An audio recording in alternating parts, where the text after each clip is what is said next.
Bien bonjour, aujourd'hui je souhaitais vous présenter le tout nouveau GPS conçu par TomTom, le GPS Go. Ce qu'il a de nouveau, c'est qu'en fait on a complètement repensé la navigation et toute l'interface utilisateur en plongeant l'utilisateur au cœur même de la carte.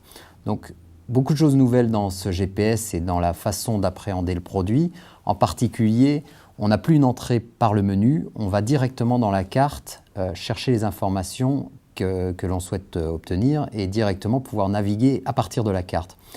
Donc on a voulu travailler sur 4 points essentiels, c'est de créer une carte beaucoup plus interactive et une utilisation beaucoup plus intuitive pour l'utilisateur. On a voulu aussi donner des informations en temps réel sur les conditions de trafic plus particulièrement, qui vont permettre de donner à l'utilisateur les informations essentielles dont il a besoin pour gérer son trafic.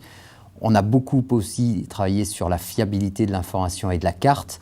Donc TomTom qui conçoit les cartes est un des seuls éditeurs de cartes au monde, est capable de fournir pour ce produit et fournira pour ce produit la cartographie à vie, c'est-à-dire qu'on offrira à l'utilisateur la possibilité de télécharger jusqu'à 4 nouvelles cartes par an sur l'ensemble de la cartographie européenne. Et puis on a voulu aussi accentuer le réalisme en développant et en proposant la représentation 3D, en particulier dans les villes et les monuments.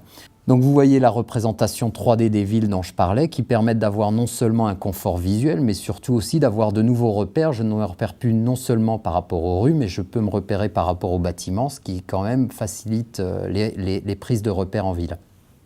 D'accord, donc là c'est à l'allumage, donc je vais tout de suite être repéré sur ma carte, avoir la vue d'ensemble de la ville dans laquelle je me trouve et pouvoir tout de suite soit partir en pointant ma destination.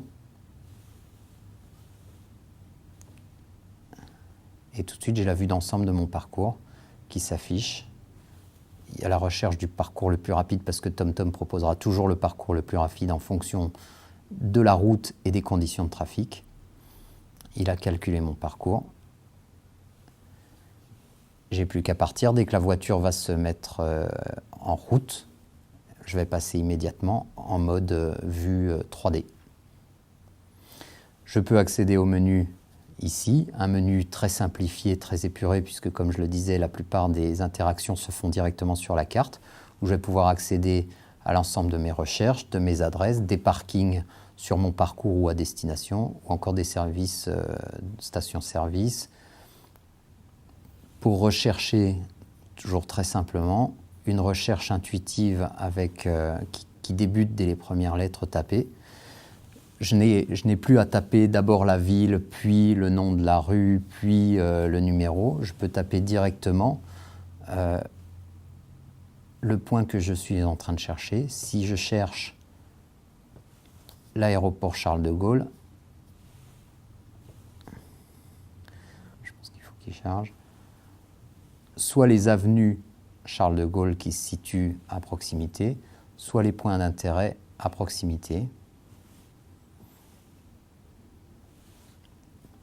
En l'occurrence, donc j'ai l'avenue Charles de Gaulle qui se situe à côté, les esplanades, ou l'aéroport Charles de Gaulle. Je n'ai plus qu'à appuyer sur la destination que je recherche, appuyer sur le volant. Mon parcours est recalculé immédiatement.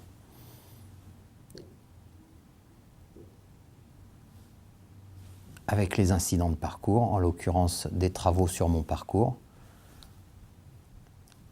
Je connais tout de suite, je sais qu'il y a 600 mètres de ralentissement qui vont me retarder d'une dizaine de secondes.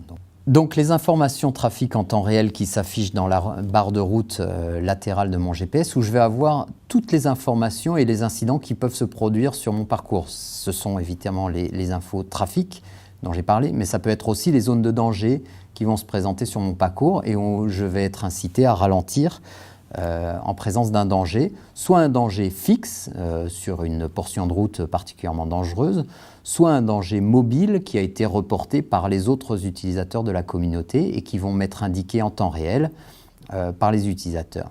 Donc comment je reçois toute cette information trafic en temps réel?